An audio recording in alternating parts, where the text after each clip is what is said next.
Any makeup. I'm already beautiful. Actually, they plastic. Oh, you can have that face in your That's face, right. on your left. Right. Are you making up your water? Oh my God, I'm on my like 8th one. Okay, Yeah. okay, good. It's Fiji water. It's free Fiji. I've drunk like, you know, $100 worth of To me, Fiji water I by now. do this whole junket scene because of the free Fiji water.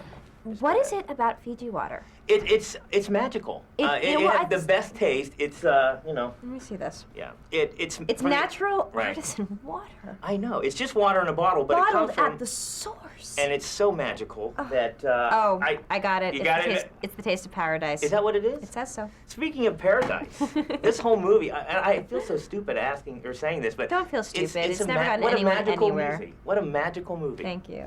And I mean, is that what appealed to you? I mean, when you're looking at the script? Yeah, I mean, you know, I'm very lucky I get to read a lot of different scripts and a lot of really fun, smart ones. And this one, for this, you know, for a family film, for the type of character that Ella is, this is about, I think, as good and as much, as silly and kind of irreverent as you can get. And let's talk about Ella, because she's very obedient. Can you explain to me what your character? Playing with the words, because nobody's seen the movie yet. Yes, well, Ella is a girl that who lives in this this kingdom of Lamia, and she lives in the town of Frel. And babies in this place get fairy gifts when they're born, and she kind of gets the demented fairy in the kingdom, and who gives her the gift of obedience. Any normal person knows that's not a gift. That's right. It's a curse. It is a curse so because she's cursed. So anything anybody says to your characters, you have to do. So like if she's telling a joke and the person's like, ha ha ha, get out of town, she's like, okay. So can we talk about that move that you did? It is almost like robotic. That's what I call it, the robot, because I worked with a mime actually to figure out how to get my body to go in, you know, basically under control and to make it look like someone else was, like, kind of in a way like I was a robot and someone else was moving the gears. And so I worked with him for a couple weeks, and so we had to figure out how to get to the robot and to let people know that this was a robot moment, that I wasn't just a weird, very stiff girl.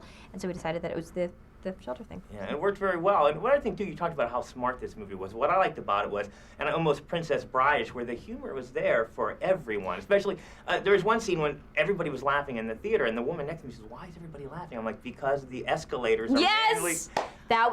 Can I tell you, when that thing showed up on like page 9 of the script. When I read it, I said, okay, I have to do this movie. This is just too funny. So it's actually descriptive in the script. Descriptive, like, when it was describing the Frel Galleria, and it was, you know, you squirrel on a stick and stuff like that, and just everything about it just seemed like so much fun. I really liked it. One thing, I feel a little bit intimidated because The Princess Bride, Carrie, is just my favorite movie of all time growing up. Of all time. What about... When I found out that Carrie Elwes was going to be in my movie, I was like, Wesley, as you wish. I was so cheesy, and so like when I met him, I was genuinely starstruck, and I went up to him and I was like, well, just so you know, we're all like here in Ireland, and we have dinner all the time. So if you ever want to have dinner, he's like, that's great. My wife's here too, and I was like. Great, who I met, and she's amazing, and he and I wound up becoming very close in the film. So great. And one thing you may have talked about being intimidated, but what about, you had some singing and dancing in this movie? Yeah, just a little bit. I was really, well, I wasn't intimidated to sing and dance, because, you know, I'm trained in that, and I thought, like, okay, if it's really bad, they can cut it. What I was intimidated about was singing a Freddie Mercury song. I mean, the guy's good. Yeah. Like, he's good, and he's kind of got the whole legacy thing going for him. So I was just like, please don't let me, like, mess this up. Please, how do I compete with Freddie Mercury? And then it just occurred to me, don't try to compete with Freddie Mercury, because you're going to lose. Just have fun.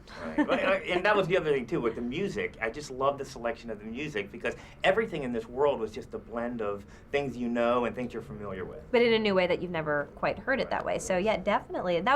I was really pleased with the music choices, too, because we covered a lot of really classic, great hits that we knew adults would like, but kids might hear for the first time. And then you figure that could spark a dialogue, you know, like, what was that song Annie was singing? Oh, it was Queen. I like Queen when I was your age. Really, Dad? Like, that whole thing. Yeah. Well, you have another classic movie in your hands. It's going to be one to not only to see in the theaters, but to own as soon as it comes out on DVD. Thank you very much. Congratulations. Thank you. Thank you very much. I just love this movie. I had...